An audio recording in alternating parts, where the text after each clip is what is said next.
Andreas here, and today I'm joined with Andreas Lermann, Managing Director at Munich Aerospace. Thank you so much for joining me today. Thank you as well. Hello. It's a pleasure to be here.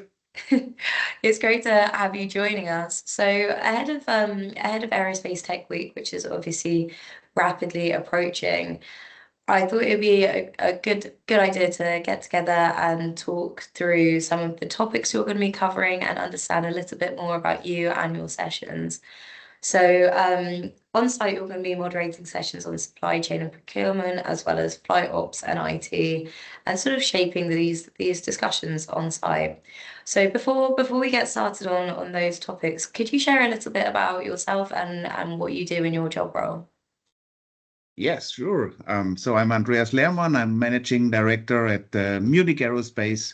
And Munich Aerospace is an institution here based in Munich, as the name is saying already. And our goal is to foster collaboration between industry and science. So basically, we have 4 members, which is the DLR, is the Technical University of Munich, which is the University of Armed Forces in Germany, and the Bauhaus Luftfahrt. And we are bringing those research institutes together and to find synergy effects between them, 4 of them, and also to bring together with the aerospace industry in a nutshell.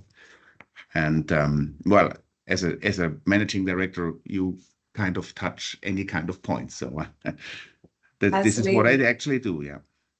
That's really interesting what you guys do at Munich Aerospace and being on that sort of cusp of the synergy between the science and the industry. So so you're very well positioned to share your insights today.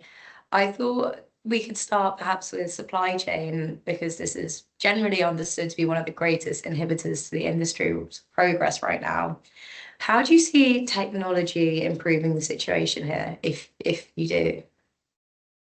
There is definitely a huge impact. Technology is really driving and really changing everything. If you look back in a couple of years, we have really big challenges. We had the pandemic disruptions, which really had a big impact on the supply chain. Also geopolitical instabilities and raw material shortages. So technology offers are really doing and have really an impact on the whole supply chain. Absolutely. And then if we think a little bit about flight ops and quantum technology, could you start by perhaps giving a brief overview of quantum tech and the potential this has, broadly speaking? Yes. So quantum technologies is really has a big impact on all of our lives. So it's basically something which is in the background working, and with quantum technologies, you can really leverage everything because you have different principles to process and to data in data processing in real times. You can optimization. You have a kind of optimization of problems in a much shorter time frame as it used to be. Okay, so sort of speeding up the process, and by that opening up far more possibilities.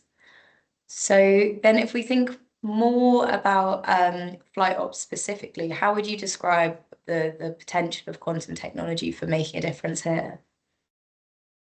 Yeah, especially in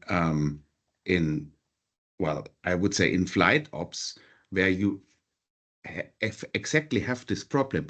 You need to have a solution. You need to optimize.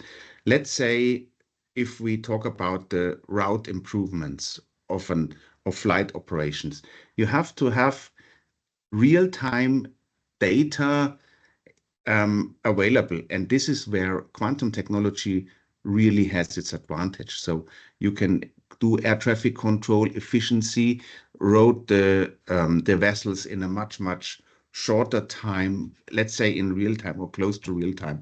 And this is where really quantum technology is a huge asset, same as with weather predictions, which also has an impact on the route optimization in especially in air traffic control, right? So, of course, no one can predict the future, but if, in your opinion, how long do you think it will be before we start seeing a tangible change from this technology in terms of within the industry?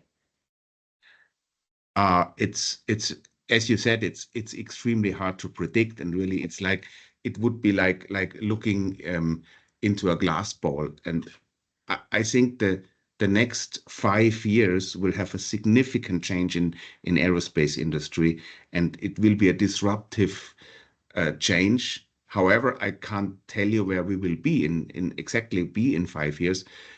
But as you see the disruptions, the changes we're having now, and the speed, which is really we are just at the beginning at, I think in 5 years we will be at a totally different stage.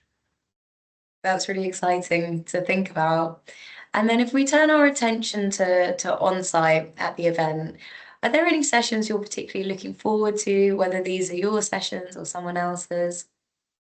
Yes, sure. I think there is a very nice session which is going to be led by Greg Aumbach from Airbus, and it's about disruptive technologies.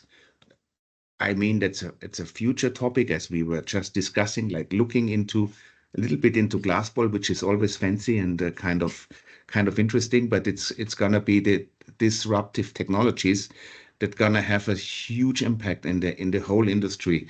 Um, for instance, AI will be one has only one aspect. It different materials, the usage of artificial intelligence, etc., etc. So it's going to be a huge impact on the whole industry, and this is what disruptive technologies can be. So it's not only about hardware, about different materials, about manufacturing, about like additive manufacturing. It's also about combining everything with artificial intelligence, which is just taking off. And Absolutely. Well, that's going to be really, I'm really looking forward to this session and to the whole industry coming together and having hopefully a great discussion. absolutely. Well, thank you so much for joining me today, and I look forward to hearing your sessions on site. Same here. Thank you very much, Jess.